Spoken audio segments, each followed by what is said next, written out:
Guys, tingnan nyo ito na bili ko. Hindi nyo na kailangan bumili ng malaking TV. Kasi di ba, halimbawa, naglalaro ka ng Steam Deck. So, ito lang yung kailangan mo.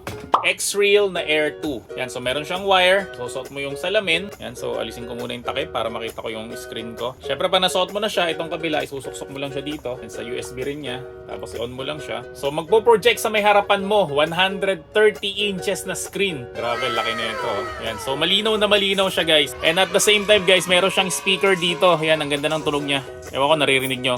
Meron siyang speaker dito na diretso dun sa may tenga mo. Kaya dinig na dinig mo yung nilalaro mo. So kapag ganitong kaliwanag, parang translucent. So nakikita mo yung background mo, at the same time nakikita mo yung screen. Tapos kahit saan ka tumingin, nakasunod sa yung screen. Yan, so pwede mo itong ilagay, itong parang takip niya. Yan, so pag nilagay mo yung takip niya, so mas didilim guys yung harapan mo, hindi mo na makikita yung background mo at kitang-kita mo na guys ngayon yung screen mo. So bukod guys sa gaming console, pwede mo rin siyang ikabit direct siya dun sa may cellphone mo para pwede ka rin guys manood ng YouTube or pwede ka rin manood ng movie sa 130 inches na screen. Grabe, laki na ito. And lastly, pwede mo to guys ikabit sa yung laptop or sa yung MacBook para mas malaki guys yung maging screen mo. So sa mga gusto mag-avail nito, maglalagay ako ng link sa may description section ng video na to.